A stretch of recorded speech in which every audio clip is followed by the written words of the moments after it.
درود دوستان، شما این خبری دهشت رو الان شنیدید فکر میکنم. محمد علی سعدالله‌یف که در تاجیکستان قهرمان تاجیکستان اوید به MMA بود و قهرمان جهان اوید به MMA بود 2024 روز 11 به 12 شب 11 به 12 در یک جای او کامپیوتر بازی میکنن. چی میکنن کودکو؟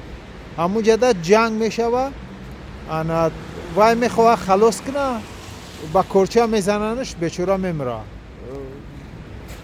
بچه یوش بچه ها نمیدونم، این فرزند کلان کنی آسان نیست.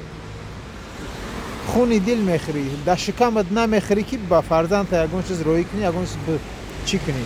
نمیدونم، اما آدمی که همی کارا کرده با کدام عقلشی کارا کرده نمیدونم. این توبکه ما از بیگانگان هرگز ننالیم که با ما هر چی کار آن آشنا کرد. نمیدونم بچه فکر تو نویسی. وای این بچه پرچمبرداری تاجیکستان بود، قهرمان تاجیکستان، قهرمان جهان اوید با MMA. وای که اینا با کورچه زد، وای کی بود نمیدونم.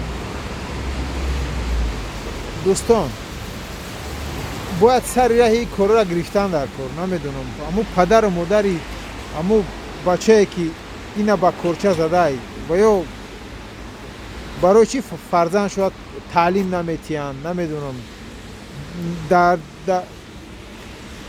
با آدمو همه رولی که همشه در کانال در سایت های روسی را مونده است. نمونه اینا شرمنده نکنه بخدا. ما نخواه بین خود تو کورچه شپی کنیم، یک شرمندگی بخدا. اما آدم این کار کرده و باید که جزای سخت بتیم، باید که نمیدونم اما کنجی ترمده باید که پیر شود. دوستان فکر خودتون رو نویسید. خدا رحمت کند محمد علی سعدالله‌یف رو، خدا جاش جنت کند و پدر و مادرش صبر جمیل تیاد. این از دست ما همه قومیت تمام و اینا که و چورای و دیگه عمود میلیسای تاجیکستان نبینن. خداوندو که همش اجازاتیان کدومی که دامین خوشه خداوندو همش جزای سختیان که دیگه ای کرونا شوه سر رای همی کرونا بگیرنده با بر وقتی.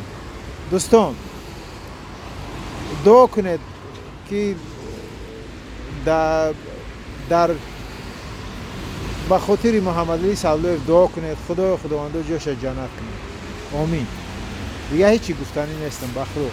یک نمیدونم همی سحری شنیدم، ای سحر است نه نسترینیام گرفته بخدا. خیلی در پناه خدا بچه. خدا حافظ.